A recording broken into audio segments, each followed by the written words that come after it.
4 more to go. It's not settled yet, and it looks like, if anything, it has a chance to just get even more wheels off, which is the way I like it. Yeah, and even talking about 4 AM, you know, they got 16 points in the previous game, and then in that last game, they got a 3rd place with, I believe it was around 8 kills. So they have catapulted to 6th now, as we see some of the teams on the bottom really starting to put those games together. LG, another one of those teams, they got 7th with 4 kills in the last one, and then 5th with 5 kills in the game we just saw. Friendly Fire also getting some nice points. So all of the teams that desperately needed to, I mentioned day trade, are finding those points, Matt. And that's kind of the inherent problem, is everybody that was in the thick of it were the ones that were making it to the later stages. So that just kept them all in the thick of it and made it even worse.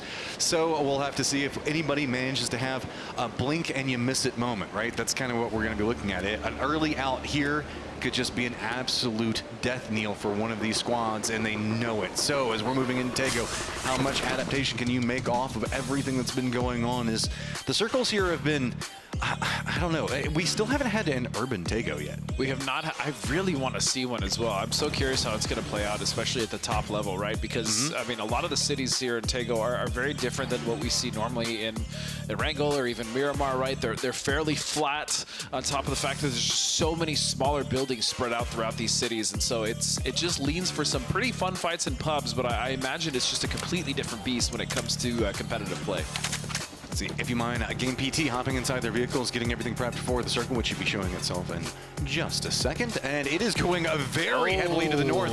Army-based shipyard in Yongshan. I'm about all of this. Yeah, so we've seen a few circles actually now end up in that north side. It is a massive elevation, but it's not immediate, right? It's very gradual. We've talked about it before. It's a gradual elevation there up to the north. There's a lot of cover, but not so much when you head away from like that rocky peak, right? It becomes much more little dips, valleys, and gullies, and so I do like those circles quite a bit, but I'm very curious to see what's going to happen with Shipyard in the east side of this, still in the circle, Matt, especially if we get like a hard shift to the east or even going down, as you said, towards Yongchong. I mean, this is the problematic river, right? This is not the creek, so to speak. So you have to be careful as you work around it. Good point. See everybody kind of starting to prep up. Friendly Fire is like, okay, we managed to find ourselves a path to get inside the circle on this one. This is also a very aquatic circle, so it's much, much smaller than you could be expected. There's really not that much area to play. Yeah, you're not wrong.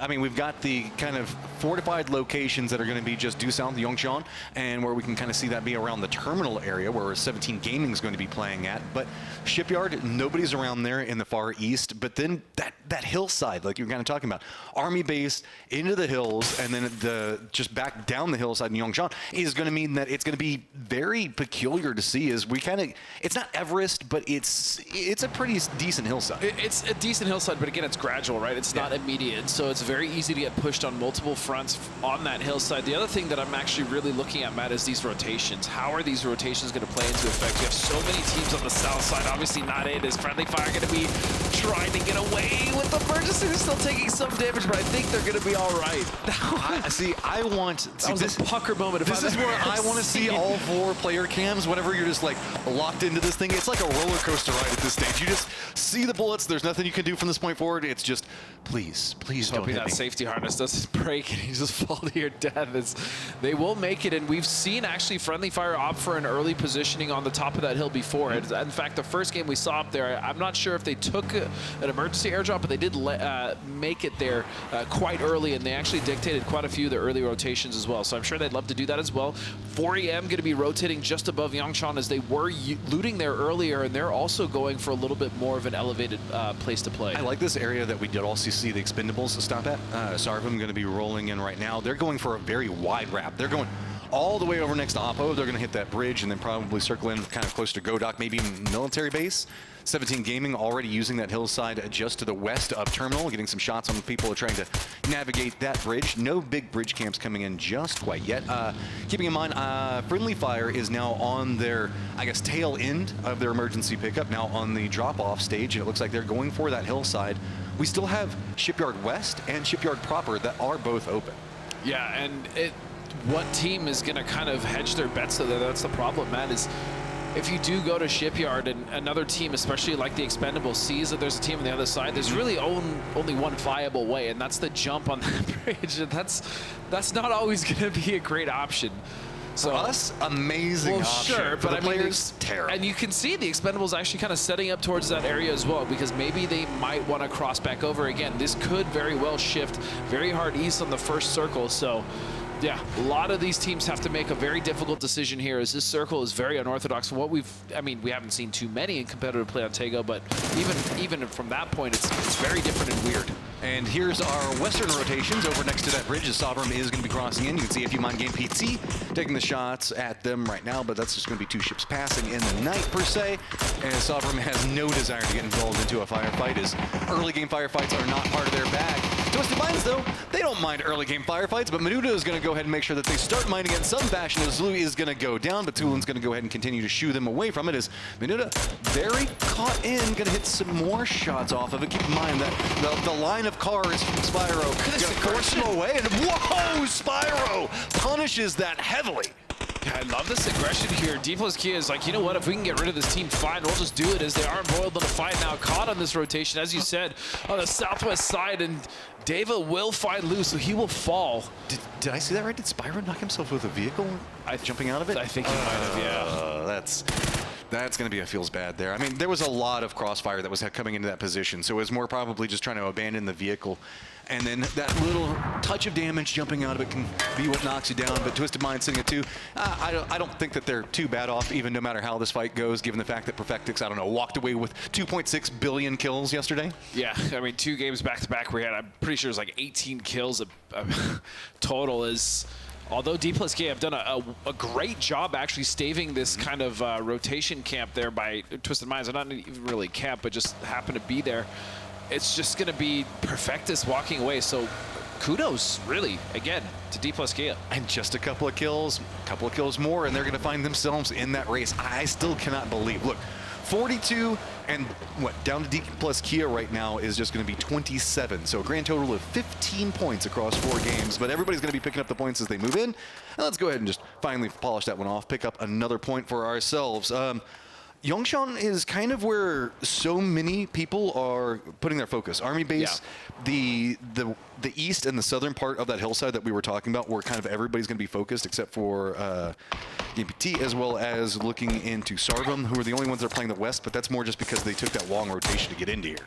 Yeah, and there are a few teams, as you said, on the east side of this. It's going to be DD team as well as E Arena, kind of just playing it slow, seeing if the circle does do something kind of weird, and that way they'd be in a great position to kind of capitalize on that. But Tai Lu coming behind them, and then even behind them is actually going to be LG rotating in on the east side. And then something even to point out in that last fight we saw with Twisted Minds is, you know, they can afford to eat this game. In fact, I'm very confident that Twisted Minds is going to be going through to the grand finals, but that just means that that's less points for them to sponge and more points for the other teams that are currently struggling to potentially get. That's the thing, right, is whenever we look at it, we do have Na'Vi and the Expendables both already tied up. The jump really even down to 8th is not the biggest for them, as we're talking about 15 points both sides is kind of how we're looking at all of this. Is it does feel like it's more comfortable in their range, but it starts to get scarier depending on if we start to see these lower teams find more and more aggression, especially Friendly Fire, LG, and a team that is really known for that early game aggression in Tai Lu. Is this has been a much more quiet stage for them, specifically in those, like, I guess circles 3 and 4, where they were finding a lot of their successes. Yeah, Tai Lu again came off of group stages looking pretty unstoppable, and they definitely slipped and fell in winner's bracket, and now even in lower bracket they're just struggling to get things going. Again, another symptom of something similar that we saw at Friendly Fire, just kind of losing members in rotations early and not being able to keep 4 up. Is D plus Kia now going through a hellacious rotation here right in between Na'Vi as well as 4AM, and they're running right into Friendly Fire. Americano's going to go down. Dave is going to go down, catch some airtime. Carr at least doesn't finish him off, but I feel like it's not going to be too much longer before he is finished off. And yes, he's going to go ahead and go back. D plus Kia, first team eliminated for the day, as Friendly Fire at least picking up a piece of that.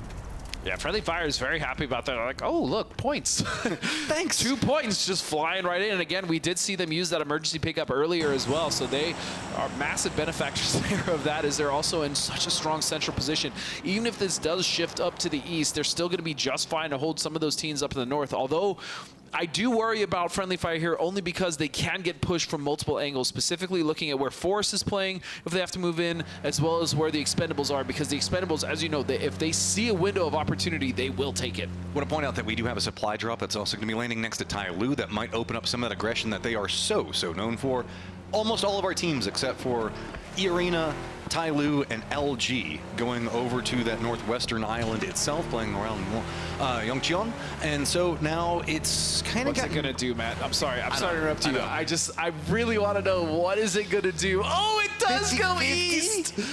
Oh, this is so awkward. And so now, even if you're a team on the east, you're not guaranteed this next shift. This is one of the circles that when this map was introduced, everyone was talking about what happens when it goes and centers somewhat around Shipyard or that broken bridge. E-Arena, you don't want to go for those. I promise you that that's not going to work out well for you. When they realize that, they're going to move away from it. And that does mean that Tyloo gets the supply drop, and they're also going to have Shipyard, and nobody dropped Shipyard, so that is entirely unlootable. I mean, why would you?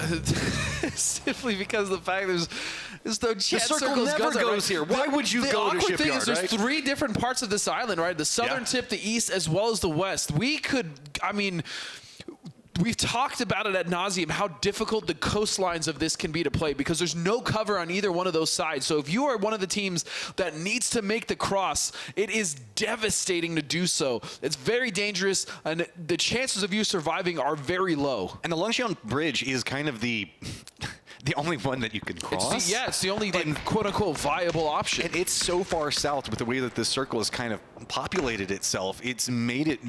we're probably going to see some mermaids trying to cross this at some stage, one side or the other. I feel like it's probably going to be more of the Tyloo E-Arena swimming than it is going to be the opposing side, but with these circles, sure.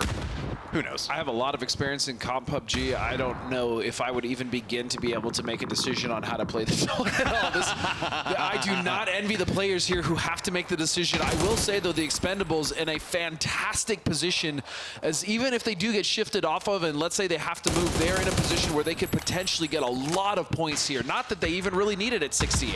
All right, bring out your notebooks, everybody that's going to be watching. This is going to be a great example on how to play this. You're about to learn a lot about how to navigate this circle. 4 angle men taking the shots, and it's going to be Emo Pig that's going to go down, and he's going to be kind of emo about that one. It's just going to be Spaceman, the last one up to kind of defend around this area, and 4 angry men just swarming down this hillside. Yeah, 4 angry men would love to just kind of get rid of DD Team here, as again, they will have other neighbors coming in. Looking at a team like 17, though, just to their southwest, I mean, they have so much control over that main city, and even just the west in general. It's just Petrichor just above them. So a lot of teams vying for control in what little space there is to play. Look how much water is still in there. Champion just kind of, you can see that they know there's somebody else here. I'm pretty sure they know where he's at, but this is one of the more awkward areas to push. Yeah, crazy. You can see watching it. Blue zone going to come out, force him to move more into the sight lines, and that's going to be all she wrote for DDT. As I do want to point out, our awkward teams on the east have, what is it, KM99 that's moving to the edge of the bridge that's broken and kind of... Why not? Yeah. I scout from it, right? That's about the best you can do. I actually even like LG's position because they technically can rotate either east or west here as they control the southern slice of this. So this is a good position. I like the patience. Rello with a very good call here, just making sure that they can maintain. If it does go east or west, they will be able to kind of... pivot off of that. So I really like that from LG. In a circle that's 80% water, the team with the boat is king, right? And look, they even get 2 boats on top of it. As this is going to be just an easy pass, one side of Shipyard to the other. Sarvam is playing inside the western Shipyard, but way more to the west. And if anything, Tyloo can actually take this boat back, right? So I think they should just wait here for a second, which I believe they're doing. And then if the circle does shift, and if it goes east, they can easily take the back of the boat, boys. We're actually heading right back to Shipyard. I cannot believe that this actually went east. And look, now LG will be the benefactors as they will easily pivot off to the east side of the island. All right, boys, it's time to PUBG our most PUBG, as we are going to have every team except for what? E-Arena, Tyloo, and LG making one of the craziest crosses you've probably seen in a long time. And you know this is going to hard shift east, right? It has to. So all these teams now have to go into the Shipyard area, which is probably so unfamiliar for a lot of these players. I kind of wish that Tyloo had taken the other boat, though, too, that they were right next to, right? Sarvam already going to be taking some shots at Forrest, who's going to be more of an aquatic tree right now, and it looks like they're going to be planted out into that water. Sarvam just slow, steadily running across a flat open terrain. Oh, man, Prody just absolutely spamming. It doesn't actually matter, though. Sarvam is going to find 2, 3 members now, just 1 left for Forrest, as he is desperately trying to make it behind one of those cargo ships at this point. I still cannot believe we got this shift. I am happy as can be, and I know the players are not. But we'll have to see as we do have, it's going to be Friendly Fire that moved more aggressive to that hillside. Navi's already going to be playing into the area that we saw Tai Lu move into a moment ago before they made the shift back into the east. Forrest has just left a spattering of players back behind him. GP is going to be coming in off over here. Day Trade looks like they're going to be moving more into that Friendly Fire pathing as it's going to be a bit more awkward as the time moves on. 17 Gaming left Wangxian, and they're going to be coming back in from the south as it looks like even LG is going to get some vision onto them inside their approach. Sarvin making the jump across now using those boats that they had just a moment ago. Petrichor Road being the odd man out, and oddly enough, if you have an emergency pickup, great, and I think that that's what Four Angry Men just did, is they shifted all the way over to the east. And they will have a nice position to play on the east side, as they also have a little bit of a ridge to kind of use in their favor. LG also, you know, rotating early. They did have that pivot point on the South Island. They've actually got themselves a good position. And E Arena, as you said, they have not moved, and they are dead center of where this one is going to shift. I'm a great man. Give me Shipyard. Give me, just send it Shipyard. You need to relax, okay? No, I want the fun. I want the crazy. Is this not enough? Are you not entertained? I want more. Relax, give me more. This is what I love. I love to see the players with their backs against a wall, the creativity that they can come out with, how they can come in. No, I want to see the best of the best and how they can manage to handle these types of situations, because look at how many players that we've already managed to find a way to cross this and find out ways to exploit the situation, as it hasn't been just a complete and utter just death knell. No. I will say, though, I deeply feel for Friendly Fire. They did have a good early read on the circle. They were able to get that emergency pickup. I mean, this sucks. And you have to imagine, like, if you're Roth too, you're like, yep, I mean, it is what it is. It's just a throwaway game, right? As we knew the circle was going to hard shift to the east. It is going to have LG in the bottom half, so they should be able to control the south, especially with 4 AM. But I do worry those teams actually fight earlier rather than later, and it might even be a team like 17 coming in a third part of that. We'll see what happens here. This is going to be brutal. 17 Gaming running 2-2 split, seeing if they can pick up anybody that's going to be crossing very, very slowly, as Petrichor Road's going to be the target for them. Friendly Fire doing a good job on, I guess, getting their backstroke together as they are crossing. This is not losing near as much as we saw Forrest just trying to send over the boat. I do also want to point out Olympus has managed to make landfall and is creeping into the circle. Perfectix, not so much. He's still outside in the blue. I don't think I've ever cursed as much in comp as I did when someone was shooting me while I was swimming in the water. Just like, oh, you idiot. Just like, if I get out of this, and speaking of getting out of it, Hell's going to find one there, but the trade immediately coming through is, again, Day Trade, a team that's starting to kind of find their footing here in this day. But here he comes. It's the Bob Seng head trying to see if maybe he can get some back. He's got to try to clean this one up. Day Trade's wanting to follow in, see if maybe they can string together some big points out of this. And if you're a team that's in that lower section trying to fight for your survival, this is one of the circles that's going to make it or break it for you. Bob Seng head has to drop away. 2 bullets coming after him. He is revealed. He's going to go down. Flash reading it. Who cares that you hit that tree? You hit the shot.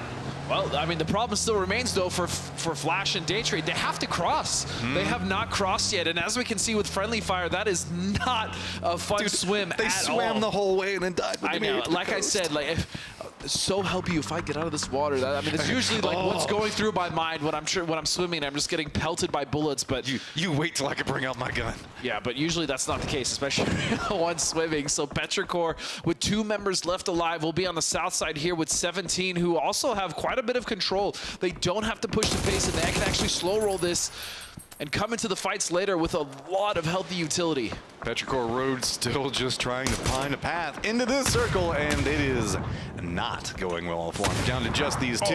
Ixel's going to go down to the nade. 17 Gaming is not going to let that one relent. Just 1 more member up and just hardcore gate kept. Yeah, it was just going to soon. Not surprising at all. Unfortunate for Petrichor, but again, 17 with a nice foothold here. They also have an array of drops there just to their east. I'm not sure if they see it, but yeah, look at how much room they have to work with here. They're in no threat at all of any of the other teams, but Day Trade, the opposite problem. Yeah, they're still on the opposing side. They're like, we're just done. There is no way we can manage to make this work. We're just going to try to med through it. Page is still just trying to make landfall, kind of watching his teammates bleed out by the moment. Lost one just a second ago. It's just going to be a matter of time. Little Ghost, 17 Gaming. Did they see him? They've been seeing shots come out. Again, I feel for Friendly Fire. That's not really a misplay, right? Like, I mean, we've been calling it if teams are making mistakes, but that's just really unfortunate. I mean, there's nothing else to say about it. That just sucks. They use their emergency pickup to get into that circle, which, and has to be painful. Yeah, that's It's just a symptom of a absolutely wacky circle. Okay, now then, let's see. Sarvim did manage to cross. They're going to be to the north of Navi. They're going to need to make their way into the circle. The hillside's going to be much more of our focus as we're finally going to leave most of our water. Remember, 4 Angry Men a second ago did a nice jump over into the east. They're going to be getting control over that. The Expendables also going to be finding themselves a spot as finally, good night, Sweet Prince. You guys put up a great fight, and you ate a whole bunch of blue zone damage, but that's about as much as you could get out of it. We're now entirely focused on everybody that managed to make it over in this coastline. To the south, it's going to be LG. We have E-Arena as well as 17 Gaming, all pathing into the west. And there's just so many awkward angles here in Shipyard. Fortunately for a lot of the teams, it's not going to center up in there, but there's between the different scaffoldings as well as the different arrays and just shipping tools and just buildings and warehouses, there's so many elevations you have to worry about, different angles you have to worry about. Fighting in Shipyard proper is actually a mess, and so a little bit fortunate that it's going to go south, but even then, the amount of terrain to play there is not great either. It's just, again, another upward hill slant where there's not that much cover, Matt. This is a very peculiar section of the map that we really haven't gotten a chance to touch in competitive yet. So this is going to be really interesting to see how each one of these teams is going to be trying to navigate, with Navi having the compound to the north, Tyloo having the compound that's going to be kind of in the thick of everything. And for being a very centered meta, that ain't this circle. Everybody now is being forced to play edge just because rotations, man. 17, though, could potentially set up here for a very nice gatekeep on the teams trying to come out of Shipyard proper. And if they can find an angle there with something in there to play, they actually can pretty much kind of dictate everyone coming in from the south up from Shipyard. So we'll see. Obviously, Tyloo have taken a central compound as well, and 4EM has a nice spread on the east. And again, they are just playing, as Batulin said, smart PUBG. They're not getting overly aggressive, and they're just holding the position that they know they have the advantage on. My eyes are drawn back over. We've still got multiple members that are inside the top 8 alive, but LG, Esports Arena, as well as Tyloo. So neck and neck right now. Eyes on the prize, 10 points away from trying to creep up into that top 8 positioning, and this is their chance. You've got to take the games that are given to you as an opportunity, and they have an opportunity with this one. 17 Gaming, though, navigating much more into that Navi line, and going to have to be careful as, remember, we still do have some Sarvim members over here as well. Yeah, Sarvim, again, they're not in any pressure to move here. 17, as you said, has started to creep very close here to Navi, but look,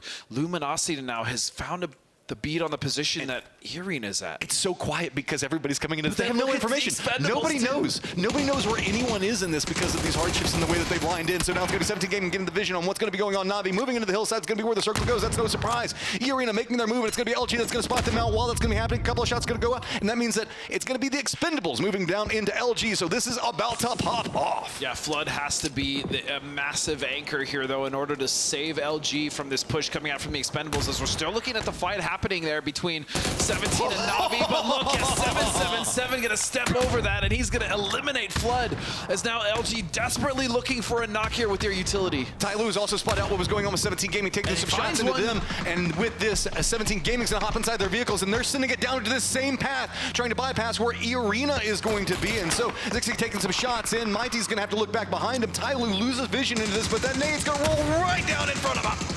And both of them are going to get knocked. Xiaobei and Xiaowu will go down. They try to pull off the fight from Navi, but they ran right into utility out of E-Arena, so it will just be Mighty now to hold this western edge, and I'm sure Navi will follow. The LG fight with Expendables is getting even hotter as 4 Angry Men hears this. They're moving in more aggressively. 17 Gaming is going to get eliminated. Luminosity just on their last legs, trying to make sure that they can at least keep one more back up. The distraction coming out from 17 Gaming being something for them to work with. Expendables now just down and out. 4 Angry Men done their damage, and it looks like they have their eyes on getting control over this circle. Yeah, but even for a team like LG, Matt, they still could very well salvage this game. 2 members alive. You saw that MG3 and some 3 gear on the back of one of the members there of Luminosity, and so they should be able to get the res, as Shen is going to take shots in the Mel. He will follow the smoke. Uva down on the west as well, and this is the problem. Coming out of Shipyard is basically impossible because there is no cover at all. There's not even a ridge. Well, even if you have it, Sarvim's already made a move before you. So with this, you got to move into Tyloo, who's already entrenched,